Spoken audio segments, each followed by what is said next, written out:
Caller, you're live on the air. What's your name, comment, and/or question? Hello? Yep, it's you. You've been patient, and I really appreciate it. What's your name? My name's Justin. I'm 18, and I'm from Oklahoma City. Justin, what's going on, man? Appreciate the call. I really like your show. I mean, I'm the first-time caller, and I've been listening to other progressive shows, but never from a black perspective, if you understand what I'm saying. Mm-hmm. Mm-hmm. So I just really, I'm a Sanders supporter. I'm 18, first time I'm voting. Really excited. Welcome aboard, man. Congratulations. But like, what I'm concerned about is look, have you seen the PPP polls from February 17th about Clinton, if you look in the southern states, like Alabama, it's 67% of black support, 22% Sanders support. Yep. It looks like are you like concerned about that? And is there like any way that Sanders can make that up in any other region in the country, or is that just the way he's going to lose the entire South? Yes, you can make it up. I've been doing the math because unfortunately it seems like Bernie is going to have a plan for winning despite black support, which again is so weird. I agree. But Hillary Clinton's best month of this election scenario where Bernie still wins is March, particularly early March. The problem for her, which is also the advantage for her right now, is literally the entire South is voting on March 1st.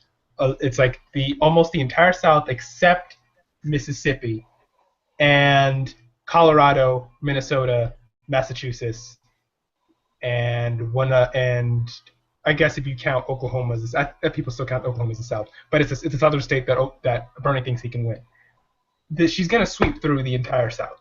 The problem is that after that, all the gains in the national polls where they do by area, Bernie has not been gaining ground in the South. The gains that he's gotten is everywhere else. So when we leave the South, when you go to March 15th, where there are polls showing that he's gaining ground in Ohio, he's gaining ground in Michigan, he's gaining ground in Florida because he's gaining ground with Hispanics much more quickly than he is with African Americans.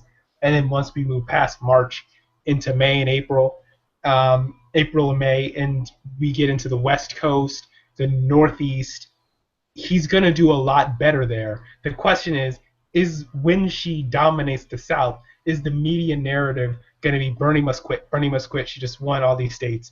Because if he survives March 1st, then he's immediately going to start closing the gap afterwards. Because if you're wondering where this other vote is, where he has an equal share nationally, if you're wondering where it all is, it's everywhere but the South. And so it's whether he can survive the South and move on. That's the question. That's the big question. They are trying to kill this now, right? Mm-hmm. They're trying to kill it in March because they know that's around the corner. And so the media portion of this game, right, because it's all one big game, has been to declare that it's over after Super Tuesday after the tour of the South, right? Goldie Taylor put out a piece, which I don't really consider a journalist at this point. She's just a commentator for hire with an agenda. Really just put out the piece saying that it's over after the Super Tuesday, after we go through the South. When in actuality, all he has to do is just wait to the very next primary after Super Tuesday, after we get done with the tour of the South and the South Black Firewall, and he has an opportunity to close that gap despite how bad the next month is going to be. And next month is going to be pretty bad. Yeah,